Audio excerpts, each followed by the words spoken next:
아마 오늘 많은 분들이 뭐 지하철이든 버스 타고 가시다가 인터넷 뉴스건 아니면 TV 뉴스로 이 사람의 이름을 많이 들으셨을 거예요, 김묘성 기자님. 네, 그렇습니다. 오늘 유족에게 사과를 한 사람에 대해서 말씀을 드리려고 하는데요. 이분의 얼굴을 보시거나 이름을 들으시면 혹시 그 사람이라면서 아시는 분들도 꽤 계실 겁니다. 네. 방송과 유튜브를 통해서 정말 많은 활동을 했었고요. 대중들에게 이름이 알려졌고 그 유명한 정신과 전문의로 알려진 양재웅 원장입니다. 지금 이분인가요? 네, 그렇습니다. 양재웅 원장은요, 부천에서 병원을 운영하고 있고 또 이 병원이 보건복지부 지정 중독치료 전문병원으로 또 전문성도 인정받았습니다. 네. 그래서 그 경력을 또 바탕으로 해서 예능 프로그램 같은 다수의 방송에 출연하면서 얼굴을 알렸는데요.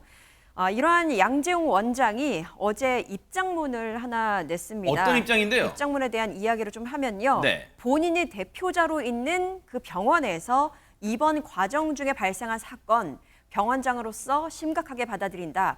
고인과 유족에게 진심으로 사죄한다라는 내용이었습니다. 그러면서 진행되고 있는 수사에 본 병원은 진료 차트, 당시 상황이 모두 담긴 CCTV 제공 등 최선을 다해서 수사에 협조할 것이다 라고 밝혔습니다. 자, 입장문인데 느닷없이 입장문. 지금 양재웅 그 병원장 하면 유명한 의사면서 말씀해 주신 것처럼 다수의 예능 프로그램에서 아하 이 사람 얼굴 봤어 이름은 그때 몰랐지만 얼굴 보니까 알 것 같다 라는 분들 많으실 거예요. 그런데 보세요, 느닷없이 입장문이라는데 이 입장문 속에 이 짤막한 입장문에 등장한 단어들을 보니까 심상치가 않아요.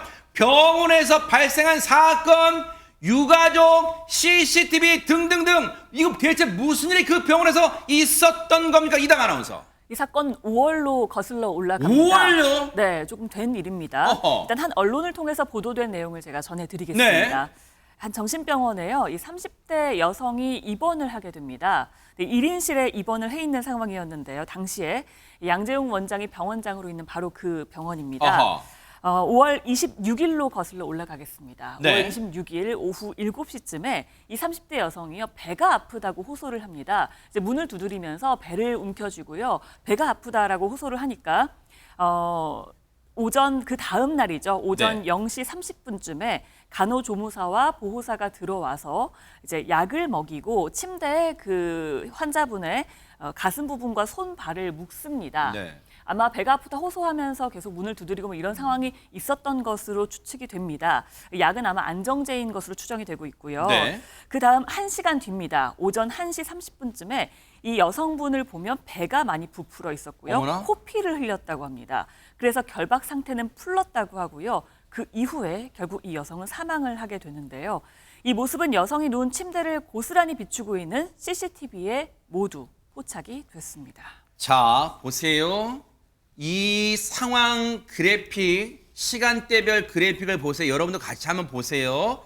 지난 5월에 있었던 사건이에요. 이게 쉽게 말하면 이게 뒤늦게 알려진 거잖아요. 언론 보도로. 지난 5월 26일 저녁 6시쯤에 30대 여성이 환자예요. 환자인 여성이 배가 아픕니다.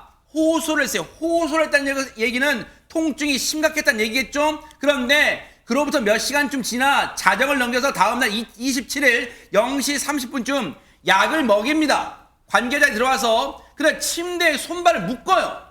그 묶인 상태에서 몇 시간 좀 1시간쯤 지났을까요?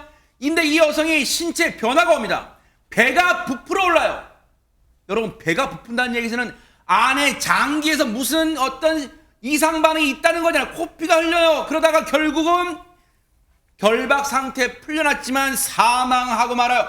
대체 그 몇 시간 사이에 무슨 일이 있었던 겁니까, 지금? 일단은 이 여성이 병원에 입원하게 된 경위부터 차분차분 짚어보겠습니다. 네. 양재웅 원장이 있는 부천의 한 병원에 이 여성은 다이어트 약 중독 치료를 위해서 지난 5월 10일 입원을 했습니다. 네. 그리고 5월 26일 저녁 굉장히 통증을 호소했고 5월 27일 사망했으니까요.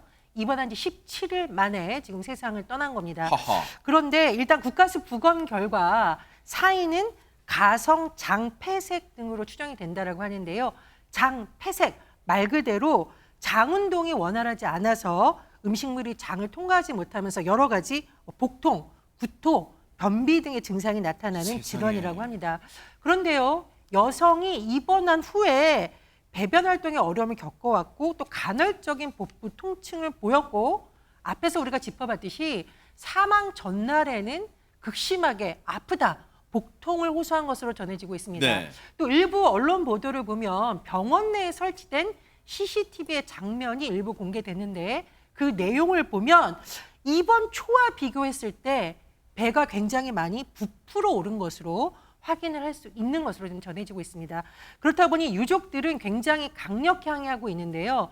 말하자면 이제 너무 심각하니까 병원으로 데려가야 되는 거 아니냐. 그러니까요. 배가 너무 이상하지 않냐. 그런데 저렇게 병원에는 안 데려가고 사망할 때까지 1인실에 묶어놓고 약만 먹였다라고 지금 병원 쪽을 강하게 질타하고 있는 반면 병원 측에서는 아니다. 이 여성이 만성변비 환자인데다가 복통이 있다고 호소하는 것도 지속적으로 한 게 아니다. 따라서 병원 측에서는 장폐색을 의심하기 어려웠다. 이렇게 지금 서로 주장이 엇갈리고 있는 상황입니다. 아니 보세요. 저희들은 저를 비롯해서 여기 계신 분들이 의료 전문가는 아니지만 방금 양측의 주장을 다시 한번 보여주세요. 누가 봐도 지금 이거로 여기는 양재웅 원장이 운영하는 병원이 아까 어떤 병원이라 했어요? 정신병원이에요, 정신병원. 근데 보세요. 이거 무슨 내과 이런 데도 아니란 말이에요. 근데 보세요. 유독 측의 주장 보세요. 누가 봐도 당시 입원했던 30대 여성, 자, 그 환자의 배가 이상한데 병원에는 안 데려가고 죽는 시간까지 1인실에 묶어놓고 손발을 묶어놓고 약만 먹였다. 근데 여기다 병원 측 답변 보세요. 만성 변비 환자였다. 해당 환자는. 그런데 보세요. 복통을 호소하는 게 지속적으로 한 게 아니다. 그래서 장폐색을 의심하기 어렵다. 이게 말이 앞뒤가 안 맞잖아요. 복통을 호소를 지속적으로 한 게 아니니까 갑자기 복통을 호소하면 신체에 무슨 일이 있나 보구나 의심해서 여긴 정신병원이잖아요. 그럼 치료를 못 하잖아요. 병원을 가야 되는 거 아니에요? 누가 막 그런 생각 안 듭니까? 그런데 병원 측은 이런 앞뒤가 누가 일반인이 봤을 때는 앞뒤가 안 맞는 지금 답변을 해놓고 있어요. 그렇다면 지금 박성호 변호사님 저 순간에 응급 상황에 대비할 의사는 없었던 겁니까 그러면? 여성이 의식을 잃은 뒤에 의료진들 맥박을 재고 손발을 주무르다가 5분 뒤 심폐소생술을 시도했습니다. 그럼에도 불구하고 여성이 의식을 되찾지 못하자 20분쯤 지나서는 제세 동기를 썼는데 이 병원 측은 사고 당일에 당직 의사가 호출 대기 중이었고 평소에 심폐소생술 등을 교육한다면서 당시 대응에 문제가 없다는 입장입니다. 그렇지만 유가족들은 지난달 이 사건을 경찰에 고소했는데 양재용 등 의료진 6명을 유기치사와 업무상 과실치사 등 혐의로 고소했습니다. 이에 따라서 경찰은 양재용 원장 등 직원들을 의료법 위반 등으로 입건해 둔 상태인데 오늘 뉴스파이터 제작진이 경찰에 확인해 본 결과 네. 경찰은 먼저 고소인들을 조사하고 피고소인들을 조사해야 하는데 유가족들 개인 사정상 조사를 하지 못한 상황이라 피고소인 조사가 아직까지는 이루어지지 않았다고 합니다. 그렇지만 경찰은 사건 당일 양재용 원장이 병원에 있었는지 어떤 조치를 취했고 어떤 책임이 있는지 전반적인 조사를 모두 진행할 방침이라고 합니다. 아니 이건 지금 사망 사건이에요. 그렇기 때문에 하나씩 면밀하게 따져봐야 되잖아요. 박성배 변호사님 지금 병원 측의 얘기를 보면 지금 선뜻 이해가 안 되는 부분이 이거예요. 보세요. 사고 당일에 당직 의사가 호출 대기 중이었다는 얘기는 그 당시 병원에 이 당직 의사가 있었다는 얘기예요? 없었다는 얘기예요? 말을 왜 이렇게 어렵게 해요? 아마 저 표현은 다소 법적인 논란을 벗어나기 위한 수사가 사용된 것 같은데 병원에 있다는 의미로 읽히지는 않습니다. 다만 전화를 할 때 곧바로 뛰어올 만큼 지근거리에 있었다는 취지로 그 읽히는데 말은 호출 대기 중이었다는 말은 호출을 했다는 얘기 안 했다는 얘기예요? 호출을 했다는 의미인지도 그 해명 내용에 그대로 반영되어 있지는 않습니다.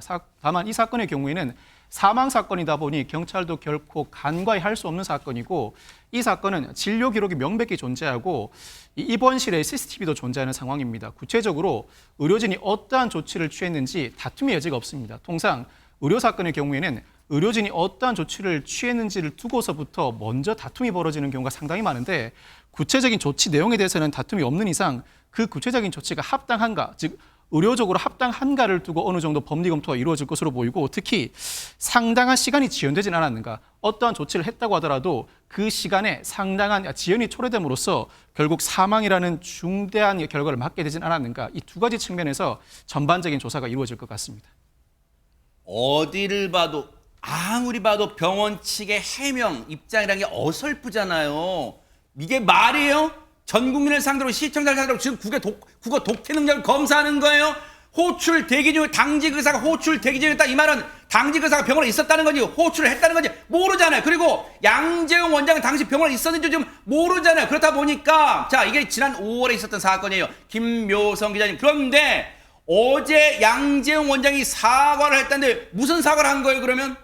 그러니까요. 바로 유족들이 그 부분에 있어서 가장 분통을 터뜨리고 있는 것입니다. 애초에 이 환자분이 병원을 찾은 이유도 분명히 유명한 정신과 의사라고 해서 갔었고 그곳에 중독 프로그램이 굉장히 잘 돼 있다는 이야기를 들었기 때문에 그래서 일부러 찾아갔던 것인데 말씀하신 것처럼 이 사건이 5월에 벌어졌습니다. 그런데 2달이 더 지나서야 어제서야 이 양재용 원장이 이렇게 사죄문을 냈었죠. 근데 사죄문이라고는 하지만 무엇을 잘못했는지도 알 수가 없는 상황이긴 했습니다. 그래서 이 유족들은요. 전혀 진심 어린 사과라고 받아들여지지 않는다라고 분노를 하면서 네. 그간의 일을 좀 주장을 한 부분이 있는데요. 유족의 전화번호를 병원 측에서 그러니까 양재용 원장이 알고 있었는데도 한 번도 사과를 하지 않았다라는 것이 유족 측의 주장입니다. 그리고 변호사를 통해서 이야기를 하라고 하더니 언론 보도가 되고 나니까 취재가 시작돼서야 뒤늦게 언론 플레이를 하는 것이다라고 지적을 하고 있는 겁니다. 그리고 어제 오전에는요. 유족 중 한 분이 병원 앞에서 시위를 했었다고 하는데 시위할 때는 곁을 지나가면서도 눈길 한 번도 주지 않았던 사람이다라면서 진정성에 의심을 하고 있는 상황입니다. 지금 고소인 측, 왜냐하면 고소인 측은 쉽게 말하면 피해자가 사망했잖아요. 그러니까 이게 피해자 측이잖아요. 이번 사건에. 그럼 보세요. 지금 고소인 측이 여러 사정이 있기 때문에 왜냐하면 생계도 있을 거 아니에요. 그러다 보니까 지금 아직 조사가 이루어지지 않아서 양측의 조사는 아직 이루어지지 않은 상태라고 저희 뉴스파이터 제작진이 경찰 취재 결과 지금 얘기를 들을 수 있었잖아요. 그럼 보세요. 일단은 보세요. 박성배 변호사님. 양재용 원장이 어제 뒤늦게 사과, 왜 뒤늦게라는 표현을 썼냐면 김묘성 기자님 설명처럼 한 언론 보도가 지난 5월에 있었던 사건인데 이게 보도를 하니까 이제서야 양재용 원장이 사과했다고 뒤늦게 사과했다고 볼 수밖에 없는 상황 그런 정황이잖아요. 그럼 보세요. 자, 당시에 양재용 원장이 직접 병원에 있었는지 그리고 당시에 손발을 묶으란 지시 또는 처방을 누가 했는지는 다 밝혀내야 될 거예요. 그러면 보세요. 이런 상황에서 양재용 원장도 앞으로 조사 대상인가요? 어떻습니까? 당연히 양재용 원장도 조사 대상입니다. 의료상 과실 여부를 두고도 주된 책임이 있는지 여부를 가려야 할 대상일 뿐만 아니라 의료진이나 직원들의 책임이 존재한다고 하더라도 병원 의료법상 양벌 규정의 존재에 따라서 그 원장에게 또 평소 관리 감독성의 과실이 있는지 충분히 조사가 이루어져야 할 부분이라고 할 수 있습니다. 아하. 특히 이 사건의 경우에는 유가족들이 양재용 원장 측의 사과를 진정 어린 사과로 받아들이지 못하고 있는데 네. 양재용 원장 측의 입장은 어느 정도는 이해가 됩니다. 수사가 진행 중인 상황이라 그 말에 어느 정도 조심을 기해야 되겠죠. 그렇지만 유가족들 입장에서는 병원의 책임을 인정하지 않는 전제에서 이루어지는 사과는 진정한 사과가 아니라고 보고 있는 것 같습니다. 처음에는 어느 병원인지 알려지지 않았다가 언론 보도된 이후에 양재용 원장이 스스로 나서서 사죄까지 한 상황입니다만 앞서 설명드렸던 것처럼 이 사건은 사망 사건이고 어떠한 조치가 이루어졌는지 구체적으로 밝혀진 만큼 의료법상 적절한지 나아가 상당한 시간이 지연되지 않았는지 어느 정도 진상규명에 쉽사리 다가갈 수 있는 사건이라고 할 수 있습니다. 네. 대중들도 분노하고 있는데 네. 양재용 원장의 예비 신부 걸그룹 EXID의 멤버이자 배우인 한희 씨의 SNS 계정까지 찾아가서 비판을 쏟아내고 있습니다. 이러다 보니까 사실 당사자도 아닌 M1 사람에게까지 불똥이 튀고 있는 그런 상황이 되고 있어요. 그렇다면 이거 한 점 의혹이 없으려면 고소인분들의 상황이 되면 이 조사를 받을 상황이 된다면 조사가 차근차근 진행되고 어떤 결과가 나올지 이 사건도 차분하게 따라붙어 보도록 하겠습니다.